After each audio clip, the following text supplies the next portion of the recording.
Hello students, I am Gajendra Sharma. Welcome to Adda 24/7 School. In this video we are going to discuss kinetic theory और kinetic theory के अंदर हम लोग जो देखेंगे वो देखने वाले हैं इसका इंट्रोडक्शन कि सर ये kinetic theory कैसे आई, कैसे हमारे जो जॉन डाल्टन थे उन्होंने 1803 के अंदर हमारे एटम्स के बारे में बताया। उन्होंने बोला कि सर हमारी चाहे पूरी दुनिया अगर खत्म हो जाए तो भी एटम्स उसके अंदर प्रेजेंट रहेंगे।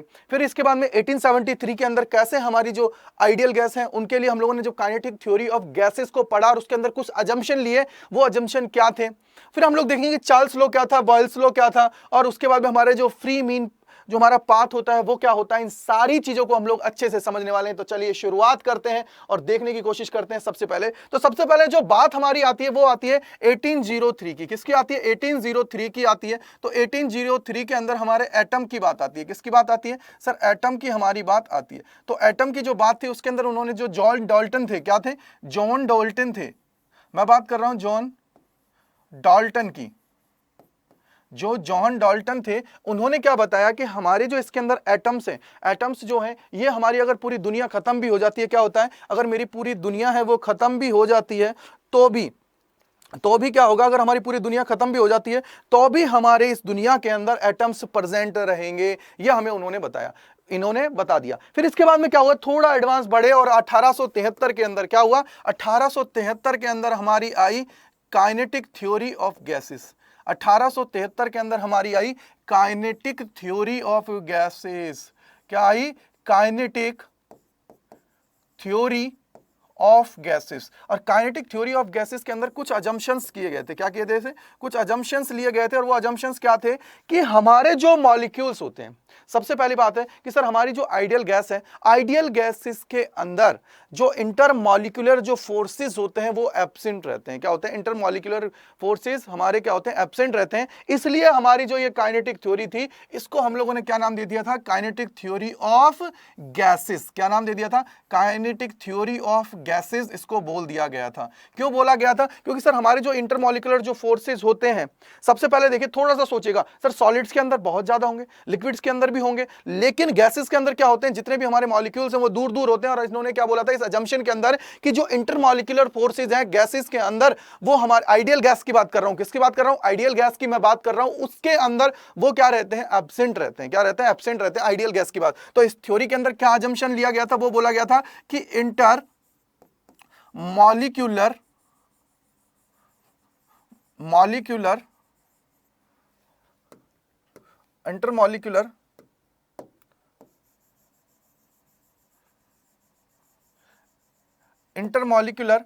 forces are absent in ideal gas। या हम लोग बोल सकते हैं आइडियल गैसेस। ओके, तो ये जो इंटरमॉलिक्यूलर फोर्सेस होते हैं जो एक दूसरे को बांधे रखते हैं, जितने भी मॉलिक्यूल्स हैं उनको बांधे रखते हैं, वो हमारे क्या होते हैं? इसके अंदर एब्सेंट होते हैं। क्या होते हैं? एब्सेंट होते हैं। किसके अंदर? आइडियल गैस की। ये हमारा क्या था? अजम्पशन था। इसके अंदर क्या था? ये हमारा क्या था? अजम्पशन था इनके अंदर। क्योंकि जब हमारी बात आई 1873 के अंदर, जब हमारी काइनेटिक थ्योरी ऑफ गैसेस आई, तो उसके अंदर बोला गया कि हमारे जो ये है, क्या बोला गया कि हमारे जितने भी इंटरमॉलिक्यूलर फोर्सेस होते हैं वो एब्सेंट होते हैं। किसके अंदर? हमारी गैसेस के अंदर। यानी कि जितने भी मॉलिक्यूल्स हैं वो दूर दूर होंगे, और मॉलिक्यूल्स जब दूर दूर होंगे तो यानी कि उनके बीच में सर फोर्स जो होगा वो बहुत कम होगा। उसको हम लोगों ने क्या बोल दिया? आइडियल गैसेस के लिए क्या बोल दिया? वो क्या होते हैं? एब्सेंट होते हैं। आइडियल गैसेस के लिए क्या होते हैं? एब्सेंट हमारे होते हैं। तो ये इन्होंने बता दिया। फिर इसके बाद में थोड़ा सा आगे बढ़े, और थोड़ा सा आगे बढ़ने के बाद क्या हुआ? थोड़ा सा आगे बढ़े और थोड़ा सा आगे बढ़ने के बाद हम लोगों ने देखा तो लॉ, बहुत इंपॉर्टेंट लॉज थे। इन ये जो कहानी थी काइनेटिक थ्योरी ऑफ गैसेस, इससे पहले की बात है, बहुत पहले की बात है। जब क्या हुआ कि एक हमारे साइंटिस्ट हुआ करते थे, बॉयल। क्या है? बायस हम लोग उसको बोलते हैं। तो हमारे जो बायस हुआ करते थे, ये इन्होंने क्या किया, एक हमें बोला कि अगर मेरे पास कांस्टेंट टेम्परेचर है तो कांस्टेंट टेम्परेचर होने पर हमारा जो प्रेशर और वॉल्यूम है उनके बीच में एक रिलेशनशिप होता है। क्या होता है? एक रिलेशनशिप होता है। उसको हम लोग जानने की कोशिश करते हैं। तो ये लॉ हमें कब दिया गया था? 1671 में बॉयस ने एक लॉ दिया था। क्या किया था? 1671 में, यहां पर लिख लीजिए 1671। और ये हमारा क्या है? Boyle's law. इन्होंने क्या बोला उसको देखिए, बॉयल्स लॉ है, इन्होंने हमें बात की कांस्टेंट टेम्परेचर की। क्या की, देखिए हम लोग एक चीज जानते हैं सर, हम लोग जब काइनेटिक थ्योरी पढ़ेंगे उसके अंदर हम लोग तीन चीजों को जानेंगे। उससे पहले भी मैंने आप लोगों को बता दिया है तीन चीज हमारी कौन कौन सी होती है सर। एक तो हमारा होता है प्रेशर, एक हमारा होता है वॉल्यूम, एक हमारा होता है टेम्परेचर। इन तीन चीजों पर ज्यादा हम लोग बात करने वाले हैं। पी क्या होता है, प्रेशर। क्या होता है बेटा, ये हमारा क्या हो जाता है, प्रेशर हमारा होता है। उसके अलावा मैं बात करूं वी की, तो ये हमारा क्या हो जाता है, वॉल्यूम, वॉल्यूम की बात है। और ये हमारा क्या हो जाता है सर, टेम्परेचर। इन तीन चीजों पे हम लोग ज्यादा बात करने वाले हैं। किसकी बात करने वाले हैं, इन तीन चीजों पे हम लोग ज्यादा बात करने वाले हैं। किसकी बात करने वाले हैं, इन तीन चीजों पे ज्यादा बात करने वाले हैं। क्या करने वाले हैं, इन तीन चीजों पे हम लोग ज्यादा बात करने वाले हैं। तीन चीजों पे हम लोग बहुत ज्यादा बात करने वाले हैं। तो ये हमारा क्या है, टेम्परेचर। ठीक है, ये हमने क्या कर दिया, टेम्परेचर हमारा हो गया, यानी कि इन तीन चीजों की बात करने वाले हैं। तो ये जो हमारे बॉयल्स ने लॉ दिया, इसके अकॉर्डिंग इन्होंने हमें क्या बोल दिया कि अगर मेरे पास टी कांस्टेंट है, क्या है, टी मेरे पास क्या है, कांस्टेंट है, टेम्परेचर अगर मेरा कांस्टेंट है तो उसके अंदर क्या चीज होगी, टी हमारा क्या रखा, इन्होंने कांस्टेंट रख दिया। क्या किया, कांस्टेंट इन्होंने रख दिया। टी की अगर मैं बात करूं, टी को क्या कर दिया बेटा, इन्होंने कांस्टेंट हमारा रख दिया। टी हमारा क्या हो गया, कांस्टेंट। अगर टी हमारा कांस्टेंट है तो थोड़ा सा लॉजिक लगाइए कि सर अगर मेरे पास टी कांस्टेंट हुआ तो इसका मतलब क्या हुआ कि मेरे पास जो वॉल्यूम है, क्या बात कर रहा हूं, जो मेरे पास वॉल्यूम है वो क्या होगा, इनवर्सली प्रोपोर्शनल होगा प्रेशर के। क्या होगा, इनवर्सली प्रोपोर्शनल होगा प्रेशर के। यानी कि सर अगर मेरा प्रेशर इंक्रीज होता है, थोड़ा सा सोचना कि जो हमारा वॉल्यूम होगा वो इनवर्सली प्रोपोर्शनल होगा हमारे प्रेशर के। यानी कि जब मेरा वॉल्यूम इंक्रीज होगा तो प्रेशर डिक्रीज होगा, और जब मेरा प्रेशर इंक्रीज होगा तो वॉल्यूम मेरा डिक्रीज होगा। अब ये कंडीशन कब की है, अब इसको, ये जो कंडीशन है आप लोगों को अगर याद हो तो पिछले जब मैं थर्मोडायनेमिक्स पढ़ा रहा था तो उसके अंदर मैंने एक प्रोसेस बताई थी। जब हमारा टेम्परेचर क्या होता है, कांस्टेंट होता है, उसको हम लोगों ने बोला था आइसोथर्मल। क्या बोला था, आइसोथर्मल। मैंने आप लोगों को बोला था, क्या बोला था, आइसोथर्मल प्रोसेस। क्या बोला था, आइसोथर्मल प्रोसेस हमारी थी, जिसके अंदर क्या हुआ था कि सर हमारा टेम्परेचर कांस्टेंट होता है। क्या होता है, टेम्परेचर हमारा कांस्टेंट होता है, उसको हम लोग क्या बोल देते हैं, आइसोथर्मल प्रोसेस हम लोग उसको बोल देते हैं। क्लियर बात हुई, क्या बोलते हैं, आइसोथर्मल प्रोसेस। अब इसके अंदर क्या होता है, एक हमारा पी होता है, एक हमारा वी होता है, इनके बीच में एक छोटा सा ग्राफ बनता है। उस ग्राफ को मैं थोड़ा सा समझा देता हूं, क्योंकि वैसे मैं ऑलरेडी ये पढ़ा चुका हूं आप लोगों को पहले ही, जब मैंने आप लोगों को पढ़ाया था कि थर्मोडायनेमिक्स, उसके अंदर मैंने आप लोगों को ये बताया था। जब मैंने आप लोगों को बॉयस लॉ पढ़ाया था और उसके अंदर ही मैंने आप लोगों को जो चार्ल्स लॉ था वो मैंने पढ़ाया था। तो इसका जो ग्राफ था उसको हम लोग देख लेते हैं। क्या करते हैं, उसको हम लोग देखते हैं। तो इसके अंदर क्या होगा, जो आइडियल गैस के लिए इन्होंने ग्राफ बनाया था वो हमें बोला था कि इस तरीके का ग्राफ हमारा बनता है। ये हमारा क्या हो गया, T1 टेम्परेचर पे है। एक इस तरीके का थोड़ा सा ग्राफ होगा, वो क्या होगा, T2 टेम्परेचर पे हमारा होता है। लेकिन ये तो हमारा क्या था, ये तो हमारा जो था ये आइडियल गैस के लिए था। क्या था, ये हमारे जो ग्राफ थे ये किसके लिए थे, ये हमारे थे आइडियल गैस के लिए। किसके लिए थे, आइडियल गैस के लिए हमारे ये ग्राफ थे। ठीक है, आइडियल गैस के लिए थे। लेकिन बात जब आती है, जब हम लोग बोलते हैं कि सर ये अगर आइडियल गैस के लिए थे तो सबसे बड़ा चीज होता है कि सर एक्सपेरिमेंटल क्या ग्राफ आया वो भी तो हमें देखना पड़ेगा। तो यहां पे जो एक्सपेरिमेंटल ग्राफ आया पहला वाला, वो इस तरीके का आया था। इस तरीके का क्या हुआ, एक्सपेरिमेंटल ग्राफ हमारा आया। इसके लिए जो ग्राफ आया वो हमारा इस तरीके का ग्राफ आया। एक तरीके का मैं स्ट्रेट लाइन बोल सकता हूं इसको। आगे जाके ये ग्राफ है और सही हमारा बन गया। ये हमारा क्या है, ग्राफ्स हैं वो थोड़े और सही बन गए। यानी कि सर ये हमारे क्या है, ग्राफ को अगर मैं बोलूं तो ये हमारा क्या था, T1 के लिए था। देखिए एक्सपेरिमेंटल चीजें थी वो इस तरीके से आई, और T1 का ग्राफ है वो हमारा इस तरीके से आ गया। अब T2 की मैं जब बात करता हूं तो उसको देख लीजिए। थोड़ा इस ग्राफ को मैं और अच्छे से बना देता हूं जिससे आप लोगों को और चीजें क्लियर हो जाए। तो सबसे पहले देखिए, इसको मैं थोड़ा सा ऐसे बना रहा हूं। देखिए T2 का ग्राफ है, उसको मैं इस तरीके से बना रहा हूं। ठीक है, अब यहां से क्या होगा, आपको इजीली समझ में आ जाएगा। देखिए मैं बोलता हूं इस तरीके से। ठीक है, इस तरीके से क्या होगा, T2 का हमारा ग्राफ हमें मिला। और इस केस के अंदर उन्होंने क्या बोला हमें कि T1 का जो टेम्परेचर है वो T1 है वो ग्रेटर देन होगा T2 से। बस ये कंडीशन आपको याद रखना है, T1 जो है ग्रेटर देन होगा T2 पे। इसके अंदर भी एक कंडीशन होती है, वो क्या होती है कि हाई टेम्परेचर की अगर मैं बात करूंगा, हाई टेम्परेचर के लिए अगर मैं बात करूंगा तो उस केस के अंदर ये हमारा जो लॉ है ये क्या होगा, सबके लिए एप्लीकेबल होगा। सारी गैसेस के लिए क्या होगा, एप्लीकेबल होगा। अगर मैं बॉयस लॉ की बात करता हूं, किसकी बात करता हूं, बॉयस लॉ की मैं बात करता हूं, हाई टेम्परेचर की बात है। किसकी बात है, हाई टेम्परेचर। तो ये क्या करेगा, ये जो गैस लॉ है ये क्या करेगा, एग्री करेगा। हाई टेम्परेचर की बात है तो ये जो गैस लॉ है ये क्या करेगा, एग्री करेगा। ठीक है, क्या करेगा, एग्री करेगा।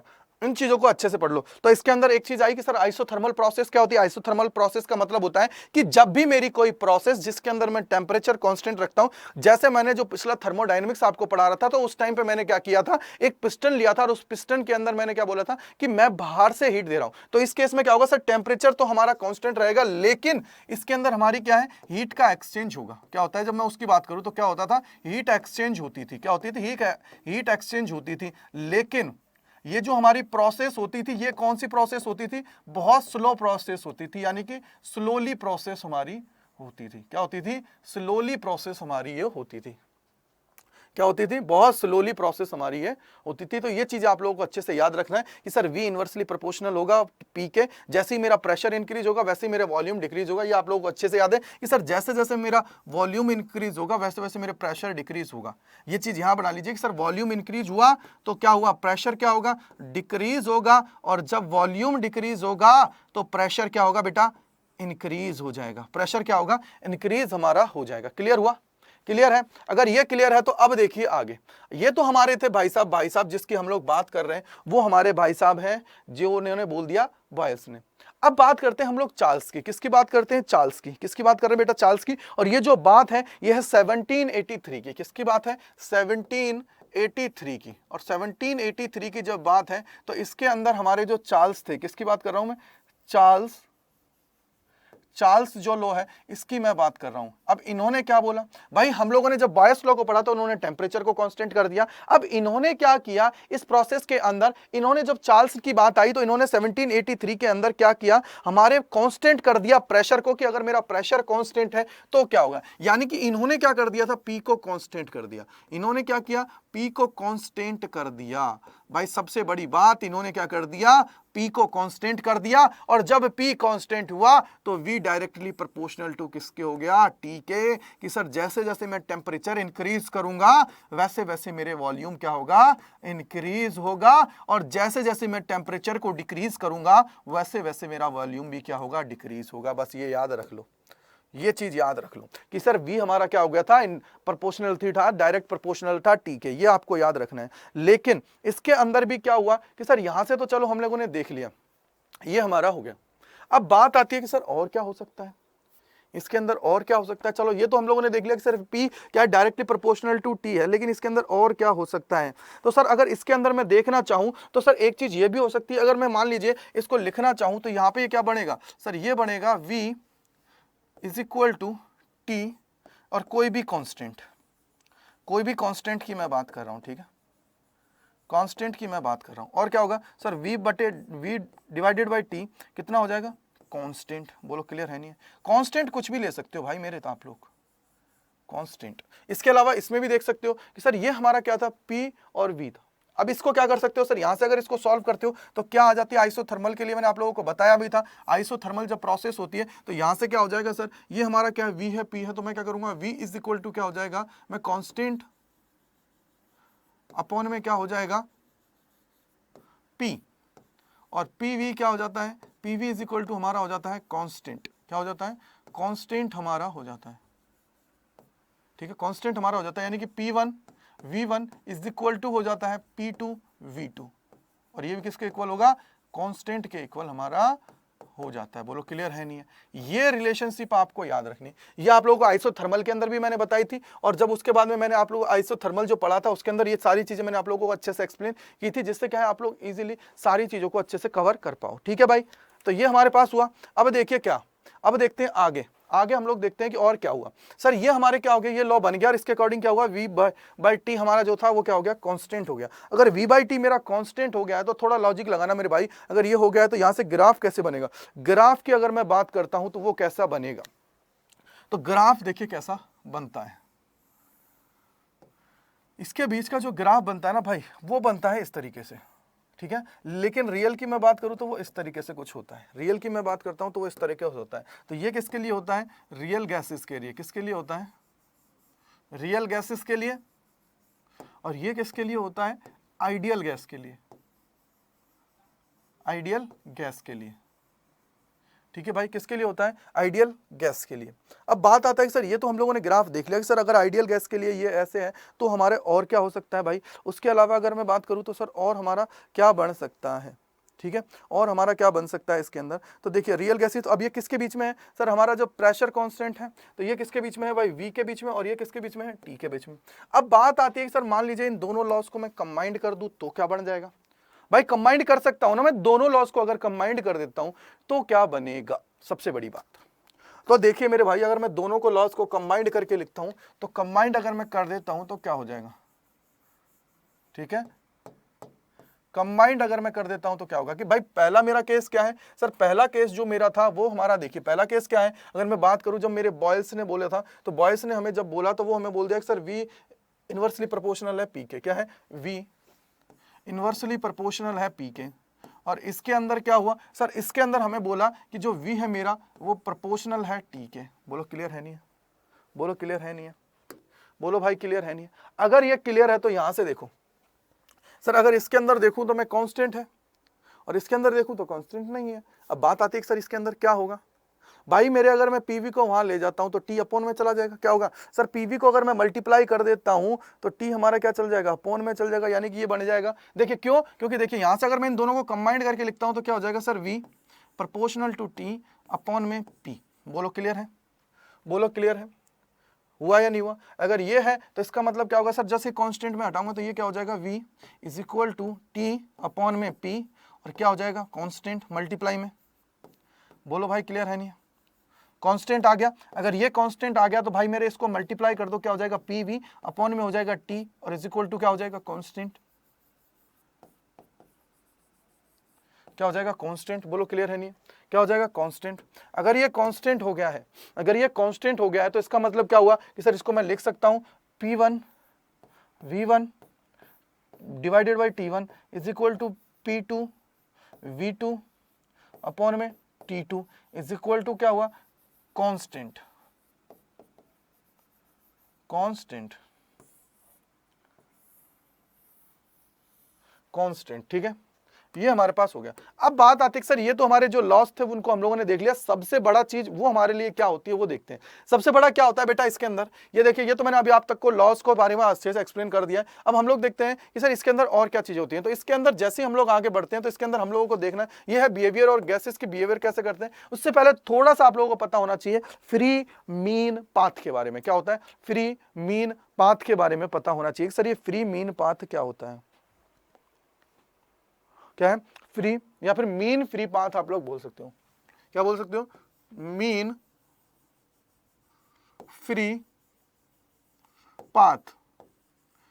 मीन फ्री पाथ क्या होता है? देखो, मीन फ्री पाथ का मतलब होता है average distance travel by a molecule, average distance travelled bye a molecule between two successive collisions. देखो भाई कैसे? अब क्या होगा? मीन फ्री पाथ मैंने आप लोगों को समझा दिया। जैसे कैसे? देखिए मान लीजिए ये मेरे पास मॉलिक्यूल्स हैं, ठीक है, ये मेरे पास क्या है? मॉलिक्यूल्स हैं। अब देखिए ये क्या हुआ सर? यहां से इससे टकराया, ये हमारी क्या हो गई? इनके बीच का डिस्टेंस है फ्री। भाई कोलिजन से पहले, कोलिजन से पहले यानी कि सर टकराने से पहले जो बचा हुआ है वो, इसके बाद में ये यहां पहुंचा, ये क्या हो गया? λ2। उसके बाद में ये यहां पहुंचा, क्या हो गया? λ3। यहां पहुंचा λ4, यहां पहुंच गया λ5। यानी कि सर जो बीच में ये डिस्टेंस है, जिस टाइम पे ये टकरा नहीं रहा है, ये ट्रैवल कर रहा है, उसको हम लोग बोल देते हैं उसका मीन। मीन का मतलब क्या हो गया? उसका हम लोग बोल सकते हैं फ्री पाथ। और जब सबको कंबाइन कर देंगे तो वो क्या हो जाएगा? Mean free path. क्या हो जाएगा? Mean free path. कैसे? देखिए मान लीजिए मैं बोलता हूं लैम्डा मीन। क्या बोलता हूं? लैम्डा मीन बोलता हूं। तो लैम्डा मीन क्या हो जाएगा सर? एवरेज कर दो जितना है, एवरेज कर दो उनका। तो ये क्या हो जाएगा? λ1 λ2 plus λ3 plus λ4 plus dash dash dash dash λn, और डिवाइडेड बाई हमारा हो जाता है n। ये हमारा क्या हो जाता है? इसका आ जाता है हमारा बेटा, ये हमारा आ जाता है, ये हमारा आ जाता है लैम्डा मीन। क्या हो जाता है, लैम्डा मीन हमारा ये आ जाता है, जिसको हम लोगों ने बोल दिया लैम्डा मीन, यानी कि सर ये जो फ्री डिस्टेंस है इसके अंदर जो ये कवर कर रहा है उसको हम लोग बोल देते हैं लैम्डा मीन। अब है एवरेज रिलैक्सेशन टाइम, जिसको हम लोग टाउ बोलते हैं। क्या बोलते हैं, average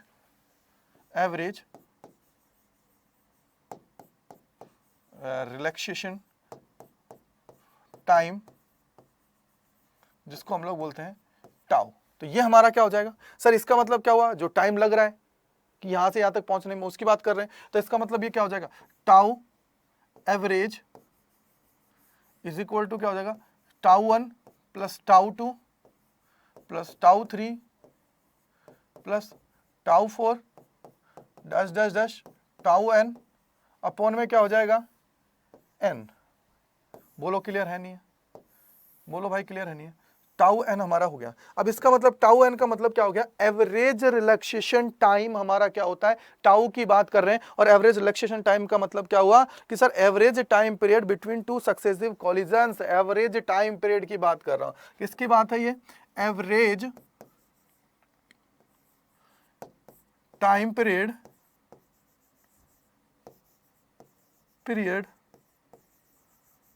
between two successive collisions।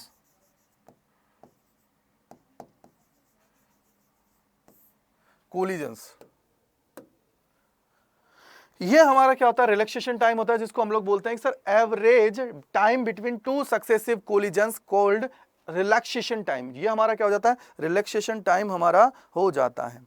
अब इसके बाद में हम लोग देखते हैं सर अवोगाद्रोस हाइपोथेसिस क्या थी, क्या देखते हैं, अवोगाद्रोस हाइपोथेसिस। अब हम लोग देखते हैं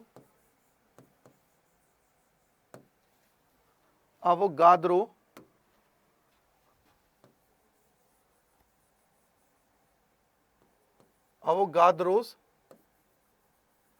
हाइपोथेसिस कि अवोगाद्रोस हमारी हाइपोथेसिस क्या थी, अवोगाद्रोस हाइपोथेसिस क्या थी। तो इसने बोला था, इसने हमें बोला कि अगर मेरे पास टेम्परेचर और प्रेशर दोनों कांस्टेंट हैं, अगर मेरे पास टेम्परेचर प्रेशर दोनों कांस्टेंट हैं, तो वो कांस्टेंट होने पर, अगर मेरे पास टेम्परेचर और प्रेशर दोनों कांस्टेंट, तो वॉल्यूम अगर मैं बात करता हूं, all the gases contain equal number of molecules. इसने क्या बोला कि जो वॉल्यूम होगा ना गैस का, वो हमेशा क्या होगा, इक्वल नंबर ऑफ मॉलिक्यूल्स होंगे उसके अंदर। बात कहां की कर रहा है ये, कांस्टेंट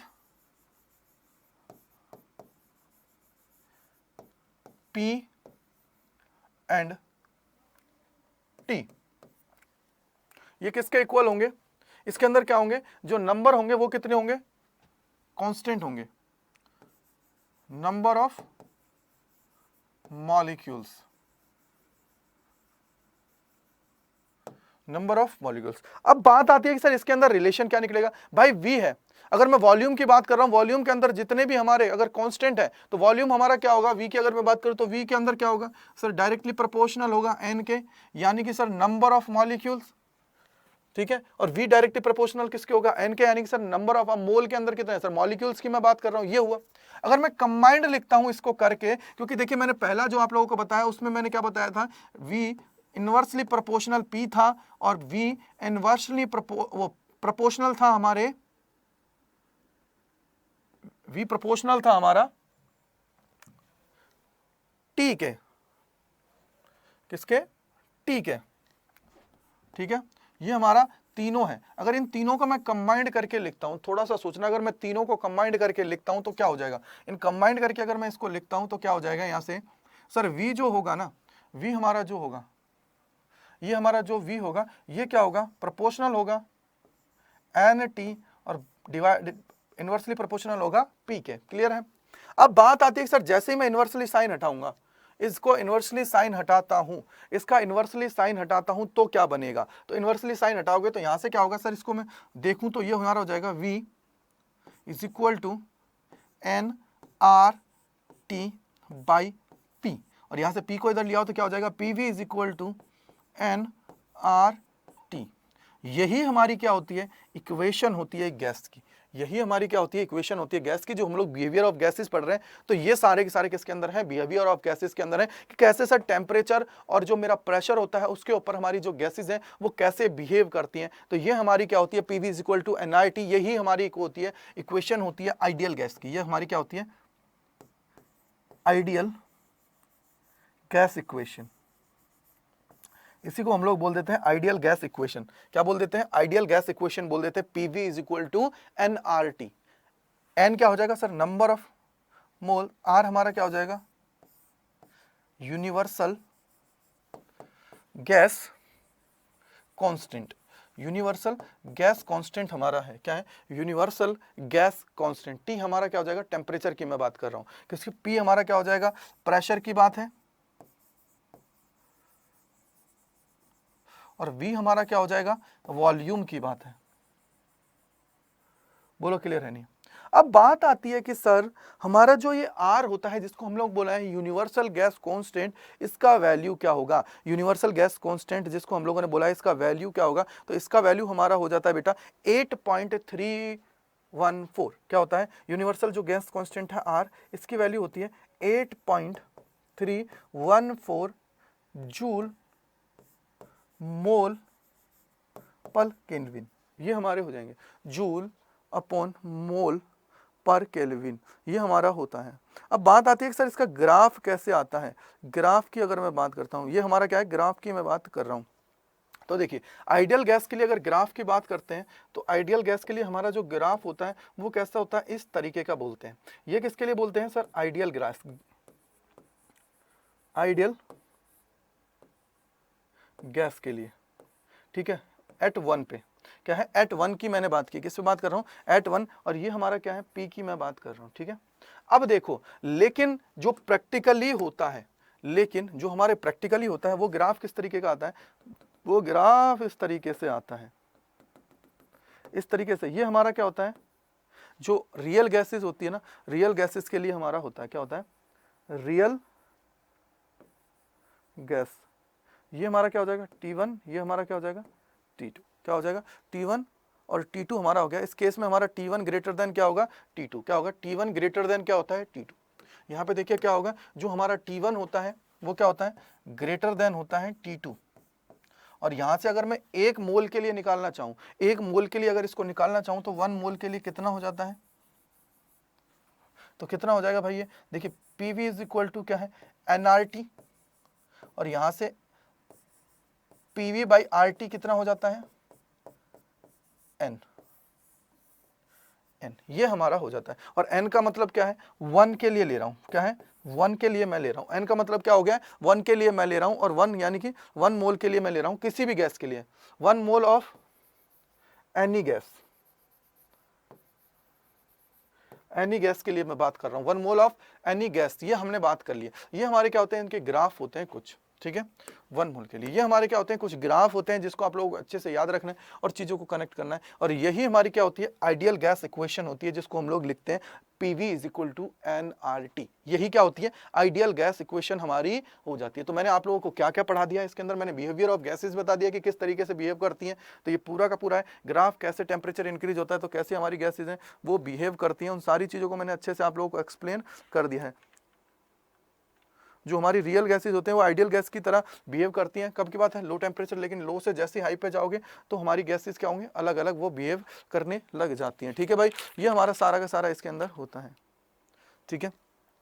अब बात आती है सर बिहेवियर ऑफ गैसेस के। अब मैक्सवेल और जो बोल्ट्जमान है उन्होंने भी चीज़ें बताई थी, तो उन चीज़ों को मैंने आपका जो नेक्स्ट पार्ट है उसके अंदर कवर हम लोग अच्छे से कर लेंगे। उन चीज़ों को भी आप लोग और देख लीजिएगा, मैक्सवेल और हमारे बोल्ट्जमान। क्योंकि ये जो हमारी वैल्यूज होती है ना बेटा, इनको हम लोग जब के की फॉर्म में लिखते हैं, तो बोल्ट्जमान जब कांस्टेंट की फॉर्म में लिखते हैं तब हम लोग उसको उसके अंदर लिख देते हैं, ठीक है। सारी चीज़ों को मैंने अच्छे से इसके अंदर कवर करा दिया है। कैसे, देखिए अगर मैं बात करूँ इसके अंदर, तो हम लोगों ने सबसे पहले देखा कि हमारी जो 1803 के अंदर जो एटम के बारे में जो हमारे जोल डाल्टन ने बताया, उसके बाद में फिर हम लोगों ने देखा कि 1873 में काइनेटिक थ्योरी ऑफ गैसेज आई, क्योंकि इसको थोड़ा सा एडवांस बढ़ाया गया और उन्होंने बोला कि जो हमारे जो मॉलिक्यूलर, इसके अंदर अजम्पशन क्या था, वो ये था कि जो हमारे इंटरमॉलिक्यूलर जो फोर्सेज होते हैं एनी गैस के लिए, intermolecular forces are absent in ideal gas, बिल्कुल बात है, आइडियल गैस उसमें एब्सेंट रहते हैं। ये हमारे क्या होते हैं, 3 पैरामीटर्स होते हैं जिनको हम लोग यूज करते हैं। उसके बाद में मैंने आप लोगों को बताया जो 1671 में जो बॉयज ने लॉ दिया था उसको, कि उन्होंने टी टेम्परेचर रखा था, टी हमारा कांस्टेंट रखा था, तो उन्होंने हमें बोला